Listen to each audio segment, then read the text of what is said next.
ito, alam namin at talaga pong tagumpay na alam namin kasama na siya ng ating Diyos sa taas, Panginoon. Amen. Panginoon, salamat sa gabing ito. Sa pasimula ng aming gawain, Panginoon, pangunahan mo ang lahat ng aming mga buhay. Salamat, Lord, sa lahat ng aming mga kapatiran naririto at patuloy natin siyang pasalamatan, papurihan. Salamat, O Diyos, sa pangalan mo lamang, Jesus. Manatili po tayong nakatayo para sa scripture reading na pamunuan ni Brother MC.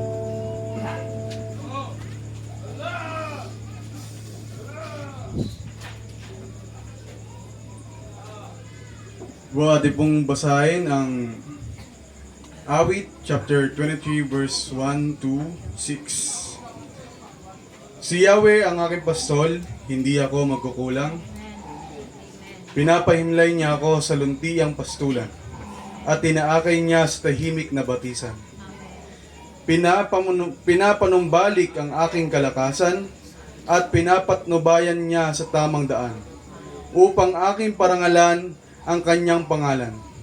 Dumaan man ako sa madilim na libis ng kamatayan, wala akong katatakutan, pagkat ika'y aking kaagapay. Ang tungkod mo at pamalo, aking gabay at sanggalang. Ipinaghahanda mo ako sa salo-salo, na nakikita pa nitong mga kalaban ko. Sa aking ulo, langis ay ibinubuhos. Sa aking saro, pagpapalay lubos-lubos. Kabuti at pag-ibig mo sa akin di magkukulang. Siya'y makakasama ko habang ako'y nabubuhay. At magpakalanmay sa bahay ni Yahweh mananahan. Inaanyayahan ko po si Sister Danica para sa worship song. Let us continue to worship the Lord even in the middle of this hard situation. But we believe that God is already working in this family. Yes, hallelujah. Pupurihin ka pa rin namin, Panginoon. Masasalamatan at dadakilain. Ikaw lamang ang maitaas. Wala nang iba pa, Lord God. Sa iyong biyaya, ako ay namamangha sa iyong kalinga. Panganib ay di banta sa pag-ibig mo. Palaging ligtas ang puso.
pag-ibig mo. sa titugon, kailanman di pababayaan sa iyo lamang tatagpuan sa iyo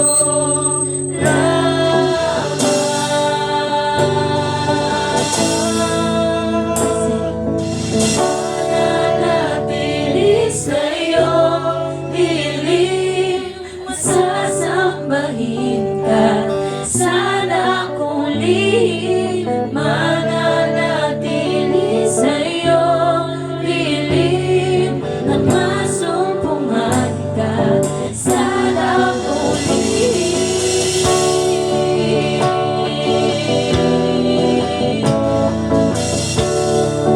Panginoon, ang ngalan mo ay kalinga at sandigan ko, di nagbabago. Pangako mo, salita mo'y panghahawakan, salita mo'y paghahawakan sa iyo lamang natagpuan sa iyo lamang. Yes, Jesus. Wanna sing? Mananatili sa'yo, hiling masasambahin ka. Sana kung lihim mananatili sa'yo, hiling at masumpungan ka. Sana kung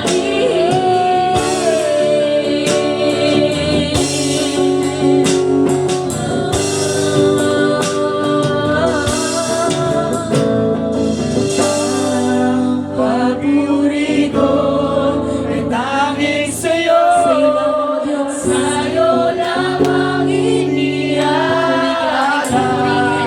Panginoon, ang puso ko sa'yo magpakailanman. Ang papuri ko ay tanging sa'yo, sa'yo lamang iniaalay. Panginoon, ang puso ko sa'yo magpakailanman. Ang papuri ko tanging sa'yo, sa'yo lamang iniaalay. Panginoon, ang puso ko sa'yo magpakailanman. Mananatili sa'yo, hiling at sasambahin ka. Sana kung lihim mananatili sa'yo, hiling at masumpungan ka. Sana kung lihim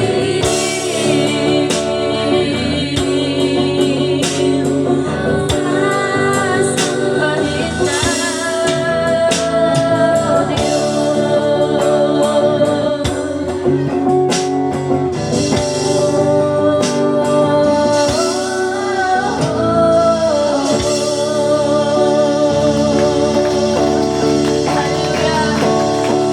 walang anumang bagay ang makakapigil, Panginoon, para purihin ka namin. Walang ibang bagay ang makakapigil, O Diyos, para purihin ka namin, Panginoon. Sa'yo lamang ang pinakamataas na papuri, pagsabal, pagdakila. Sa tanging pangalan mo lamang, Jesus. Amen and amen. Amen. Magsiupo na po tayo mga kapatid. Ang buong Ignite family po ay taus-pusong nakikiramay sa pamilya ng ating kapatid na si Brother Jeremy, sa kanyang mga magulang, sa kanyang ina na si Sister Jocelyn. Tunay nga po na napakasakit sa isang ina ang mawalan ng isang anak. Lalo pat 9 na buwan na inaruga niya sa kanyang sinapupunan at 19 na taon na kasama niya. Kaya mga kapatid, kumustahin po natin ang bawat isa, ang mga nasa tabi natin. Mag-alay po tayo ng kapayapaan. Sapagkat tanging kapayapaan lamang ang magbibigay sa atin ng isang matiwasay. At ganon din sa mga naiwang mga kapatid, si Brother Victor, si Brother Jimboy at iba pang mga kapatid. Tanggapin natin kung ano man ang nangyari sa buhay niya. Sapagkat napakapalad niya sa murang edad niya, natanggap niya at minahal niya ang Diyos na makapangyarihan sa lahat. Sa ganung paraan, makikita natin na siya ay nasa langit na ngayon, kapiling ang ating Diyos na makapangyarihan sa lahat. At ihanda po natin ang ating sarili sapagkat ang salita ng Diyos ang magbibigay sa atin ng kalakasan. Kaya inanyayahan ko po ang sa tanghalan ang ating pastora na si Pastora Ruby Javier para sa salita ng Diyos.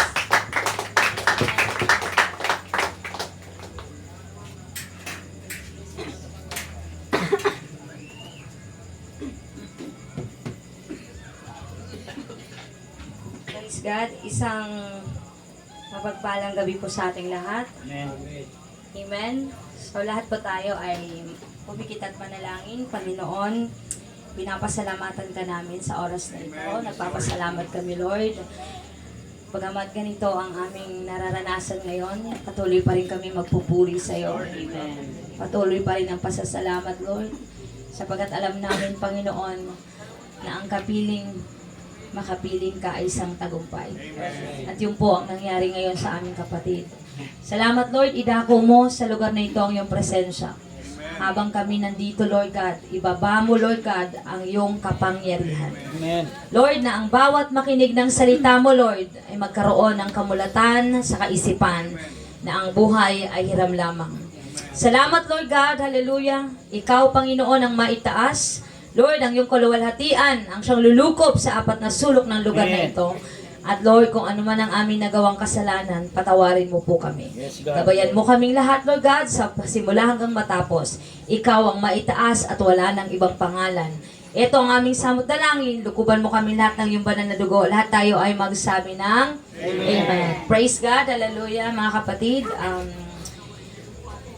Sa totoo lang, this is the place na hindi ko makalimutan kasi yung bahay na yan, lumingon kayo sa likod. Yan yung pinakaunang nag-start po ang gawain dito. Right? And then, doon po, nalipat na kami doon sa kabila. At dito ko unang nakilala si Jeremy. Bata pa po siya that time. Hindi ko po inakala na 4 years ko lang pala siyang makasama o 4 years ko lang din siyang maturuan ang salita ng Panginoon. Pero alam ko na tumatak ito sa puso ni Jeremy. Alam ko na sinabuhay niya ang mga aral na naririnig niya tuwing linggo. Kasi po, nakita ko po yung progress ng kanyang paglilingkod. At alam ko na siya po ay may takot sa Panginoon. Hindi ko pa lang na-interview si Cedric kung baka may mga partners in crime niya kasi yan eh. Mamaya mag-usap kami. Okay? Alright. Hindi ko lang alam yung mga iba pang whereabouts niya. Pero kung ako po yung magsuri kay Jeremy, napakabait na bata. No? Wala tayong masabing ano sa kanya eh. Kasi nagsumikap siya na matugunan ng kanyang pag-aaral.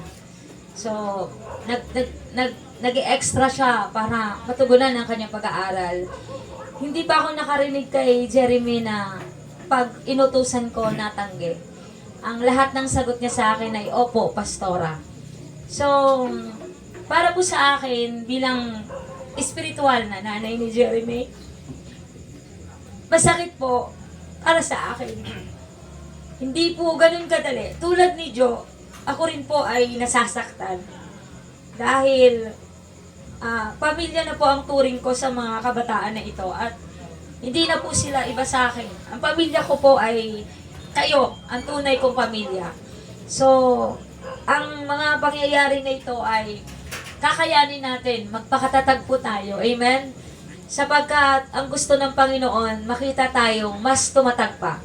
Sa bawat paghamon sa buhay na ating hinaharap, kung ano man kalalim o gaano man katindi ang problema na meron tayo, dito nakikita kung gaano tayo katibay pagdating po ng mga pagsubok na tulad nito. Can I hear amen? Amen.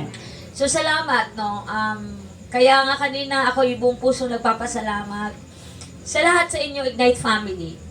Ang ganitong mga pagkakataon, nakita ko ang mga puso ninyo, bagamat kayo din ay mga may pangangailangan. Pero pilit nating pinupunan ang mga bagay-bagay na makatulong tayo sa ating kapatid sa pananampalataya. Kaya buong puso po ako nagpapasalamat sa inyong lahat. Salamat sa inyong pagtugon. Salamat na kayo ay nandito ngayon. Ibigay na po natin ang the best para kay Apak. Dahil po alam po natin lahat ngayon na siya po ay masaya na sa piling ng Panginoon. Can I hear amen? Amen. Alright, hallelujah. So tayo po ngayon ay dadako sa Pilipos 1:21. For to me to live is Christ and to die is gain. Amen. Para sa akin, ang sabi ni Pablo, ang mabuhay ay kay Kristo at ang kamatayan ay pakinabang. Sabihin mo sa katabi mo, pakinabang. Lakasan mo. And 1, 2, 3. Alright, amen. So, ang mabuhay kay Kristo ay pakinabang. Amen. Hallelujah. Glory to God. So, I hope yung mga kapitbahay dito na-miss nila yung boses na ito. Kasi matagal po kami dito no? Matagal kami dyan, magwa 1 year tayo. Alright, amen. Kumusta na po kayo lahat, mga kapitbahay namin? Amen. Praise God. Hallelujah. So, ang kadalasan po na pamamaalam ay malungkot. Madalas po talaga kapag may namamaalam, malulungkot. Ang paghihiwalay sa iyong minamahal, pupunta ka lang ng abroad, malungkot na. Kahit nga po yung pupunta lang sa trabaho, yung minamahal mo, malungkot ka na. Lalo pa kaya yung hindi mo na nakikita at alam mong wala nang balikan ng pag-alis. Amen po ma? So ang paglisan ng isang tao ay nagdudulot ng ano po? Dalamhati. Dalamhati sapagkat ito po ay isang kurot sa puso na hindi mo po kayang bilhan ng gamot. Tama po ba? So, wala kang alam na gawin ano bang gamot sa sakit na ito na nararamdaman natin. Kasi, ang sakit sa puso, nagagamot pa po yan Pero yung sakit ng pagdadalamhati ay time lang po ang kayang magpagaling yan. So, time can heal. Hindi minamadali kundi antayin natin yung panahon at ang oras ang siya pong magbubuo, no? Para tayo ay tuluyan ng gumaling. Ngunit, tayong mga Kristiyano ay may, pakinabang. Sa tulad nito, sa pag-alis si Jeremy, sa kanya po, ang kamatayan na ito ay pakinabang. Can I hear amen? Amen. Pakinabang po, na maituturing natin na permanente na ito hindi na siya babalik. Makikinabang sa pamagitan ng buhay na walang hanggan. Can I hear amen? Amen. So according to Apostle Paul, para sa akin, ang sabi niya, ang mabuhay ay kay Kristo at ang kamatayan ay pakinabang. So yung linya na ito, nasaan niya ito, nasabi niya ito, nung alam niya po na siya ay mamamatay na sapagkat mayroon na pong naibaba na mandato na si Pablo ay pugutan ng ulo. So alam niya na, nakapaghanda siya. Alright. Pero itong kay Jeremy, hindi po siya handa. Hindi niya alam, hindi na siya babalik dito na makakalakad pa. Kundi, babalik na lang ang katawan niya dito at ang kanyang espiritu at kaluluwa ay nasa Panginoon na. Can I hear amen? So ano nga ang kamatayan para kay Pablo? Suriin natin mga kapatid. Ang kamatayan para kay Pablo ay isang aralin, no? Na may dalawang paglalarawan, no? Okay, dalawang paglalarawan ito. Pagpanaw at inihahandog na. Ibig sabihin, ang pag-alis na ito ay isang paghahandog. Offering. Can I hear amen? Sabi ni Apostle Paul, sapagat dumating na ang panahon ng pagpanaw niya sa buhay na ito. Alright. So sabi niya, aalis na siya. Alright? So, ang salitang pagpanaw ay isang figurative speech na ang katumbas ay departure sa English. Alright? So, departure. Sino po ba ang nakaranas na sumakay ng eroplano? Hindi ka pwede pumunta sa arrival kung aalis ka. Departure talaga ang pupuntahan mo. Kaya, amen. So, figurative speech po ito na ang katumbas sa English ay departure. So, naglalarawan po ito ng ilang mga bagay. Una, sa pamagitan ng isang manlalayag sa dagat. Ang mga manlalayag sa dagat po ay umaalis. Alright? Pero nakakabalik naman sila. Katulad niyan, no? Kapag tayo po ay aalis, alam natin na babalik tayo. Sapagkat po, alam natin na babalik tayo na buhay. Kaya, amen. So, ang buhay natin, ang sabi po ng Bible, ay para po itong tolda lang. Parang tent lang. Na ang tent na ito ay hiram lamang. Kaya, amen. So, ito ay tinatayo ito, hindi permanente. Pagkatapos nito, hindi na pwede dito mag-tent. Kung birthday lang, kung may okasyon. Pero hindi habang panahon, naka-tent kayo dito, mababarangay kayo. Dahil kayo sa ito eh. So, tinatayo lang yan sa panahon na kailangan. Amen. So, ito po ang iba pang kahulugan nito ay pagpapalaya. No? Malaya na ang isang tao sa ano po, dito sa mundo. At sapagkat ang mundong ito ay puro kahirapan. No? Puro kalungkutan. Pero pagdating po sa buhay na walang hanggan, ay panghabang buhay na kaligayahan. Kaya, amen? Amen. Alright, hallelujah. So, pangalawa, ang kamatayan din ay katumbas ng paghahandog. Naglalarawan ito ng paghahandog. Alright, dito, ang buhay ni Pablo ay isang inhandog niya sa altar ng Diyos. Ready na po siya. Kaya nga, ang kamatayan para sa kanya ay hindi ito wakas ng kanyang buhay, kundi isang pag-aalay sa Diyos. Kaya, amen? Amen, hallelujah. So, ang kamatayan ay tiyak para sa lahat. Walang edad dito, mga kapatid. Walang bata, walang matanda. Kaya kung oras mo nang mag-departure, oras mo na. Kaya ang gusto ng Panginoon, lagi tayong handa. Sabihin mo sa katabi mo, handa ka na ba? Handa ka na ba? Alright? Handa na ba tayo? Okay, kasi ito po ay walang katiyakan at hindi po ito nagpapaalam. Kaya, amen? Kaya lagi po tayong handa. Alright? Hindi dapat ito katatakutan, dapat ito pinaghahandaan. Kung tatanungin niyo po ngayon, ang isang tao kung ano sa kanya ang pagiging milyonaryo, bilyonaryo, yung iba po sasagutin kayo, may assets siya, may mga kondo, pero sa isang Kristiyanong tulad natin, tayo po yung tunay na mayaman. Hindi tayo mayaman dito sa lupa, pero sa kabilang buhay, meron po tayong bahay. Bahay po na puro ginto. Kaya, amen. So sabi ng mga iba, fiction lang yan, walang langit.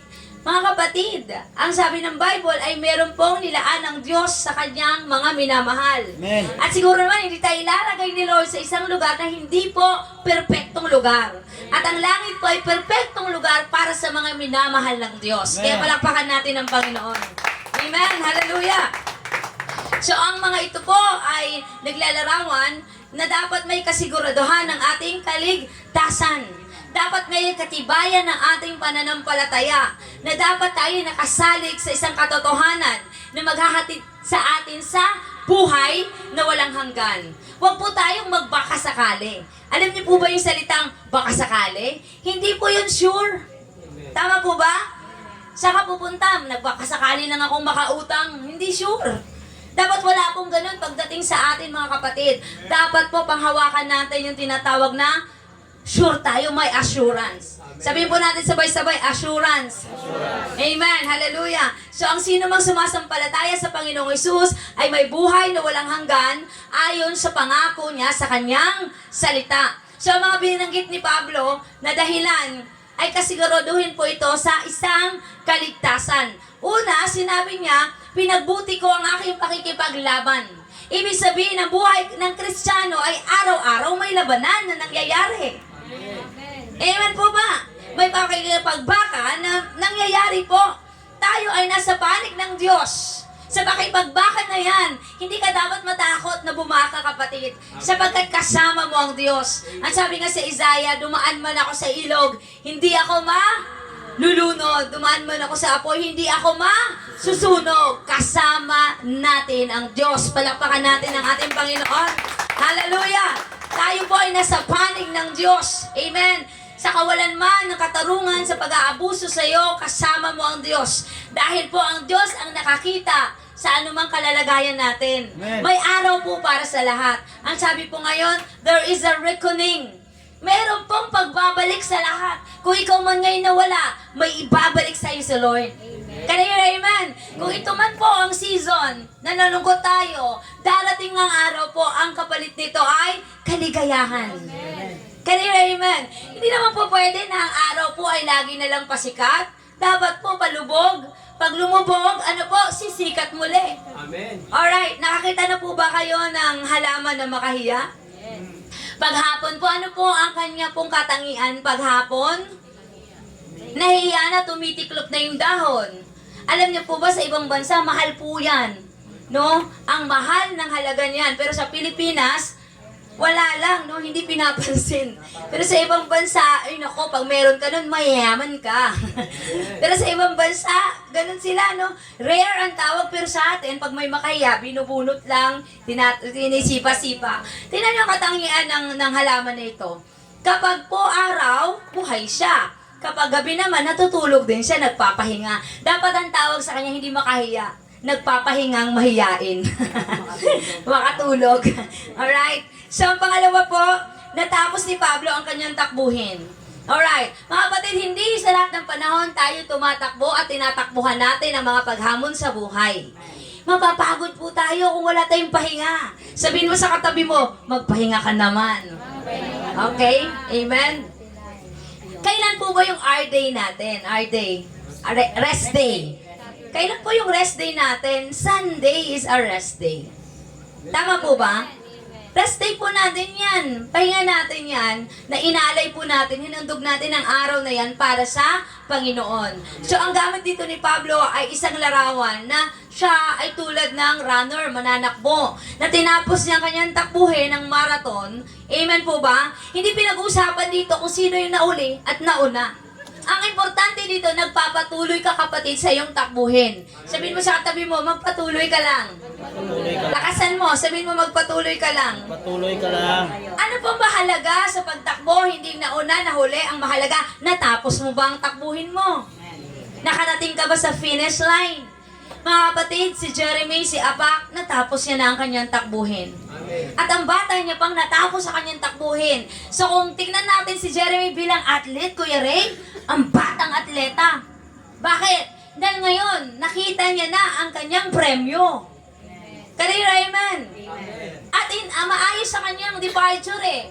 Hindi po siya nagpapahirap, no? Hindi po siya sinabi ko nga kanina sa mga kapatid ko, ang kanyang pag-alis parang yung sa nanay ko. Ganun po talaga ang mga righteous. Pag umaalis, hindi pinapahirapan ni Lord. Can I hear amen? Yan yung righteous na mga tao. Matuwid sa harapan ni Lord. At magugulat tayo, pinoprovide ni Lord lahat ng pangangailangan. Palakpakan natin ng Panginoon. Amen. Hallelujah, glory to God. So, hindi niya tinakasan ni Pablo ang kanyang tungkulin sa buhay. Oh, hindi dahil sa kahirapan, tinapos niya ang kanyang buhay. May maraming tao ngayon dahil sa kahirapan, tinapos ang buhay. Nagkautang lang ng malaki, tinapos ang buhay. Hindi ganon. Hanapin mo ang buhay mo na buong buo. Hindi pwedeng takasan ang buhay na ito kasi hindi ka pa po tapos sa pagtakbo na yan. Hindi ka pa nakarating sa finish line, mga kapatid. Kaya ano man ang hamon sa buhay, harapin at muling ipagkatiwala sa Diyos na siya lang po ang may hawak ng ating mga buhay at panahon. Amen. Hallelujah. So patuloy tayong maglingkod sa Panginoon. Amen. Sa pangatlo po, nanatili si Pablong tapat sa kanyang pananampalataya. Sabihin mo sa katabi mo, tapat ka ba? Tapat ka ba? Sabihin mo ulit, tapat ka ba? Tapat ka ba? Yung iba, hindi tapat pero sapat. Hindi nga lang tapat pero sapat. Alright? Ang tinutukoy na pananampalataya dito ay hindi yung pagkatukoy sa tungkulin kung anong meron ka. Ang kahulugan dito ay yung paniniwala mo sa Diyos. Gaano po ba kalalim ang paglilingkod mo sa Panginoon? Gaano mo binigyan diin o nilapit ang buhay mo sa Diyos? Kasi hindi po ang Diyos ang maglapit sa atin eh. Kundi tayo po dapat ang lumapit sa Diyos. Gagawa ka ng paraan na merong kaparaanan na malapit mo talaga yung sarili mo sa Panginoon. Hindi po ang Panginoon ang lalapit sa iyo eh. Kasi ang sabi niya, lumapit ka sa akin. Hindi niya sinabi doon na ako ang lalapit sa iyo. Maliwanag po ba? Siya ang nagsabi, ikaw lumapit ka sa akin. So dapat gagawa tayo ng paraan paano tayo makalapit muli sa Diyos. Can I hear amen? Sabihin mo sa katabi mo, nagawa mo na ba? Lakasan mo, sabihin mo, nagawa mo na ba? Alright, hallelujah. Kung nagawa mo kapatid, palakpakan natin ng Panginoon. So si Pablo po ay merong paninindigan. Ang mga Kristiyano po ay dapat may paninindigan tayo. Hindi dahil wala tayong problema, saka tayo magsabing, paglilingkod ako sa iyo, Lord, pero pag may madating ng mga problema, iwan na kita, Lord. Can I hear amen? Dumadating po talaga ang panahon na tayo po talaga ay sinusubok sa ganitong pagkakataon. Pero alam nyo, ang lahat ng plano ng Diyos ay plano niya. Saka natin ito ma-realize o saka natin makuha ang sagot pagkatapos ng lahat, mga kapatid. Kasi ang kasagutan, hindi pa ngayon, kundi mag-antay ka. Dahil gusto ni Lord, marunong tayo mag-antay. Kung ano man ang mga katanungan natin, si Lord po ay handang sasagot at sasagutin tayo. Basta mag-antay ka lang.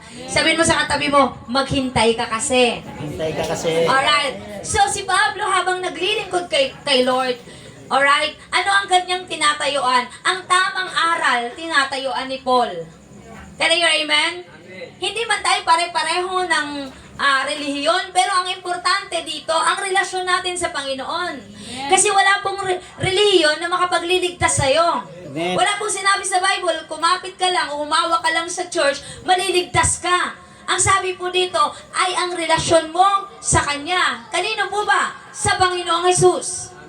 Siya ang daan at katotohanan at ang buhay. Kapag po may relasyon tayo kay Kristo, tiyak na meron tayong kaligtasan. Amen. Hallelujah. Amen po ba? So, hindi po ba sabihin natin na eto ang tamang sekta? Wala pong tamang sekta. Kasi ang dinala ni Kristo dito, mga kapatid, ay aral. Aral po, hindi po relihiyon. Alright? Aral po. Hindi relihiyon, kundi aral. Paano ba ang pangangaral na ginawa ni Kristo? Mga kapatid, ang kanyang pangangaral, napakasimple lang. Mahalin mo ang iyong kaaway. Yun ba nga lang, hindi natin magawa. May amen ba ako marinig dyan? Yung palang na aral, hirap na tayong gawin. Kahit po araw-araw kang mag-church, pumunta sa simbahan, kung hindi mo mahal ang iyong kaaway, at hindi ka marunong magpatawad, kapatid, wala po tayong tiyak dyan na ikaw po ay makakapasok sa kingdom ni Lord. At ang pagpunta ni Kristo dito, ang dala niya na aral ay about His kingdom. Ang kanyang aral ay patungkol sa kanyang kaharian. Nabasa niyo pa po ang Matthew? Amen? It's all about the kingdom of God. Yun ang kanyang aral. Hindi po siya nagsabi na pumasok kayo, umanib kayo sa relihiyon na to para kayo mapunta sa langit. Wala po. It's all about His kingdom. Kung saan man kayo na relihiyon na belong, basta may kingdom si Lord. Si Lord ang tinataas. Si Lord ang sinasamba. Si Lord po ang Panginoon. Nasa inyo po. Hallelujah. Ang kasagutan kung sinasabuhay nyo ba ang aral na inyong napakinggan. Amen. Kung naunawaan, palakpakan natin ang Panginoon. Tamang ministeryo. Kung tayo po ay nasa tamang pananampalataya, dapat meron din tayong ginagampanan. Na ano? Kahit po wala ka sa church, kung ikaw po ay may ministry of giving, meron ka pong ministry sa giving. Can I hear amen? Eh kung ang ministry mo ay smiling face ministry, maaga pa lang paglabas mo ng bahay, nakangiti ka na sa kapitbahay mo. Aba, nag-good vibes sila. Pero kung ang ministry mo ay simangot ministry, huwag kang umasa na bibigyan ka niya ng ulam o pansit pag may handaan. Dahil sinisimangutan mo eh. Naunawaan po ba natin? Kahit po tayo, hallelujah, nandito pa sa lupa, marami po tayong ginagawa na naglulugod ang Panginoon. Pagbibigay ka lang ng tubig sa mga nauhaw, ministry na po yan. Can you hear amen? Magbigay ka sa mga taong walang tsinelas, nakita mo, binigay mo yung sapatos mo, Ministry na po yan. Amen. Kapag mayroon pong nalulungkot, kinomfort mo, ministry na po yan.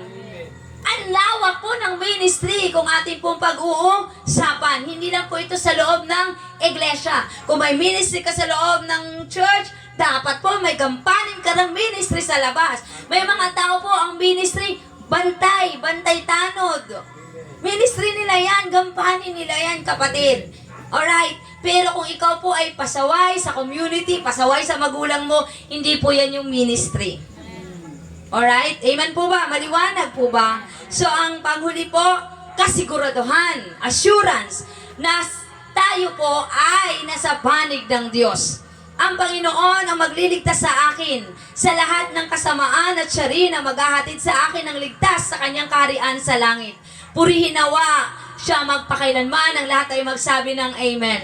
Sa huli, sinabi ni Paul, magliligtas sa kanya ang Diyos. Hindi po siya magagapi ng kasamaan sapagkat ang Diyos ay panig sa kanya. Sana ganun tayo mga kapatid. Araw-araw, panig natin ng Diyos. Araw-araw, pinipavor tayo ni Lord. Can you hear amen? Ang sarap po mabuhay na tayo po ay favored by God. Amen? Naranasan nyo na yan? Favored by God kayo? Yung alam nyong wala na pero may lumalabas na mga bagay-bagay na solusyon. Hindi tayo pinapahirapan dahil we are favored by God. Amen? Ang kaligtasan na sinasabi ni Pablo ay pananampalatayang may galaw, may gawa. Amen po ba? So, ibig sabihin, ang pananampalataya na ito ay ine-exercise, hindi lang sinasalita, ginagalaw at ginagawa. Amen. Kailangan pong gumalaw-galaw tayo. Hindi po lagi tayong naka-steady lang dyan. Dapat po, kahit po nasa workplace kayo, mga kapatid, ang call center, ang alam ko, merong minute na pinapa-exercise. Kasi ang sakit-sakit ng katawan. Dapat sila dandan daw wala. Wala kami noon. I-request mo dan. Alright? Kaya kailangan galawin ng katawan kasi alam nyo, ang mga dugo natin, maano yan. No? Ma-stack yan. Kailangan yan mag-flow tuloy-tuloy. Kaya dapat po gumalaw-galaw. So, ganun din po ang faith natin, pananampalataya. Pag hindi nyo to ginagalaw mga kapatid, oo, meron ako nito pa, walang gawa. Patay. Sabihin mo sa katabi mo, patay. Kailangan may, paggalaw, pagkilos. Amen. Hallelujah. So, hindi siya nagtiwala, si Pablo, sa kanyang sariling kabutihan lang. Hindi tayo maliligtas mga kapatid kung mabait-baitan lang tayo. Kung bait-baitan, ituloy na ang pagiging mabait. Huwag lang bait-baitan. Kasi ang punta mo ay langit-langitan. Okay? So, kung bait-baitan ka, ang punta mo ay langit-langitan lang. Okay? Okay, langit-langitan. Ibig sabihin hindi tunay kasi langit-langitan. So, kung tayo po ay mabuti, ituloy natin. Hallelujah. Amen. So, manindigan tayo tulad ni Paul. Ang sabi nga ng Gawa 20:24, subalit walang halaga sa akin ang aking buhay.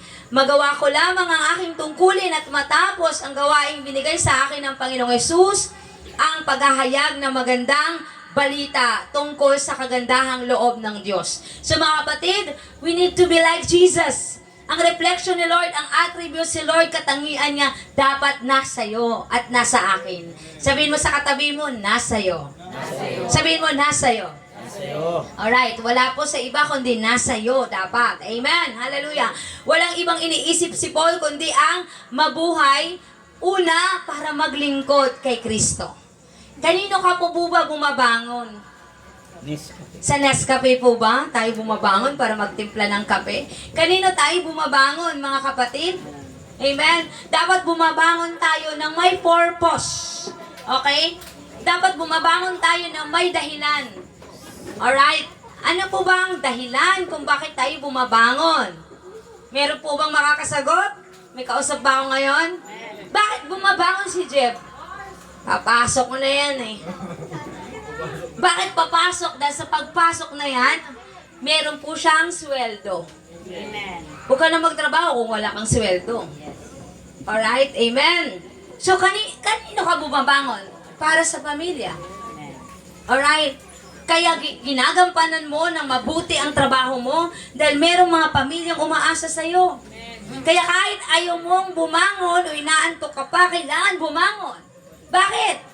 Doon ang laban na ginagawa mo. Bumabangon ka kasi alam mo, meron kang pamilya na dapat mabuhay. Can you hear amen? Kaya kahit ayaw mo, babangon ka talaga. Sa ayaw at gusto mo, laban lang. Sabihin mo sa katabi mo, laban lang. Walang. Laban lang. Amen. Hallelujah. Manindigan dapat tayo, mga kapatid. Dapat wala tayong ibang iisipin kundi paano natin paglingkuran ng ating Panginoon. Amen. Sabi nga, no, ang kanyang kamatayan ni Pablo ay isang paghahandog. Natapos niya na ang kanyang trabaho, natapos niya nang ipangaral ang salita ng Panginoon sa maraming lugar. Okay? Ayaw pa man niyang lumisan, pero yun na po yung kanyang finish line, wala na siyang magagawa. At ano po ngayon ang nangyari? Meron pong tinatawag na, history. Ang kanya pong buhay ay isang kasaysayan na lamang ngayon na nga ay pinag-uusapan natin. So ano pong iniwan ni Pablo sa kanyang kamatayan? Legacy. Ikaw kapatid, ano kaya maalala sa iyo ng tao kapag kinuha ka na ni Lord?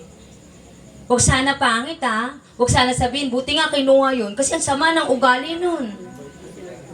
Amen? Anong sasabihin ng mga tao kapag mabait? Nakakapanghinayang naman.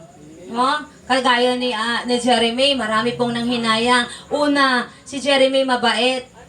Pangalawa po, gwapo. Maraming nanghinayang sa school. Diba, Cedric? Pangalawa lang si Cedric sa kagwapuhan yan. Una na si Jeremy ngayon. Alright?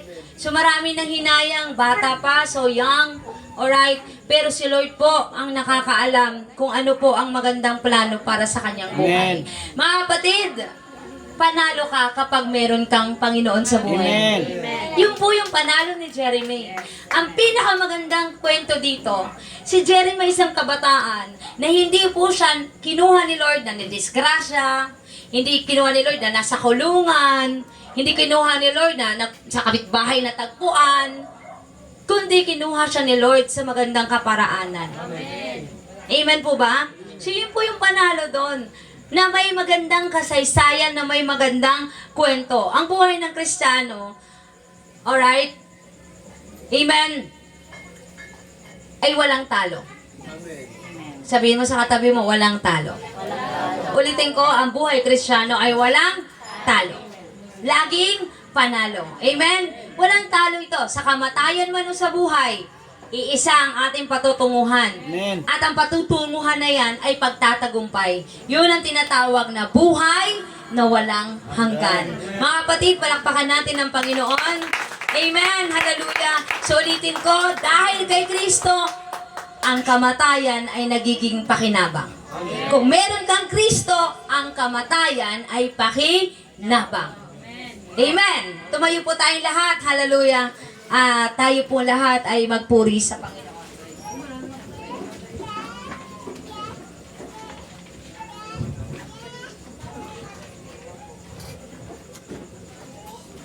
Glory to Jesus. Hallelujah. Pasalamatan natin si Lord sa mga salita ngayon na ating napakinggan. Amen. Hallelujah. Glory to God.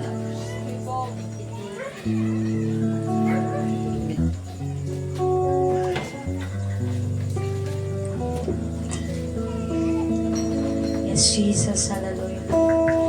Can you sing the natagpuan? Panginoon, aking hanap-hanap. If you know this song, you can sing it loud to the Lord.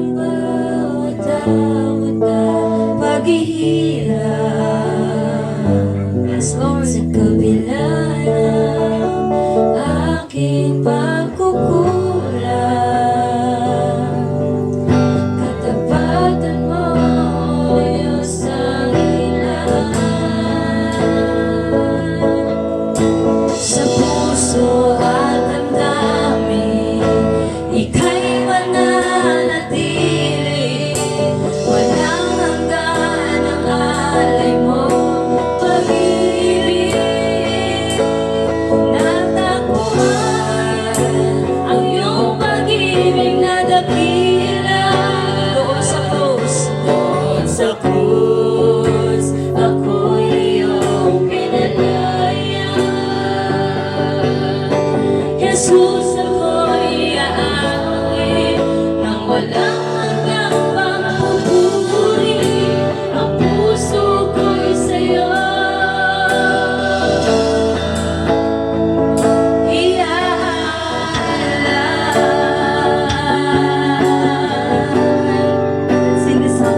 puso at damdamin, ika'y mananatili. Walang hanggan ang alay mo, pag-ibig. Natagpuan ang iyong pag-ibig na dakila.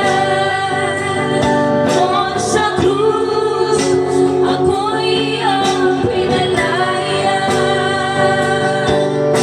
Jesus, ako'y aawit nang walang hanggang pagpupuri. Ang puso ko'y sa'yo. Natagpuan ang iyong pag-ibig na dakila. Doon sa krus, ako'y iyong pinalaya. Jesus, ako'y aawit nang walang hanggang pagpupuri. Ang puso ko'y sa'yo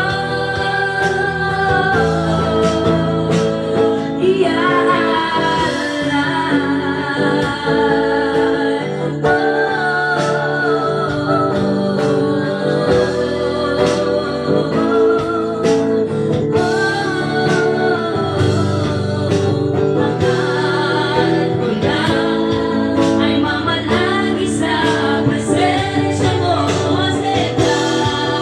Buhay, ako'y binangon ng pag-ibig mo. Ang nagmula ay mamalagi sa presensya mo. Luwalhatiin ang pangalan mo. Angat ko'y ikaw sa nagmula ay mamalagi sa presensya mo. Natagpuan, ako'y binangon ng pag-ibig mo. Ang nagmula ay mamalagi sa presensya mo. Luwalhatiin ang pangalan mo. Natagpuan ang iyong pag-ibig na dakila. Doon sa krus, ako'y iyong pinalaya. Yes, Jesus, ako'y aawit nang walang hanggang pagpupuri. Ang puso ko'y sa'yo.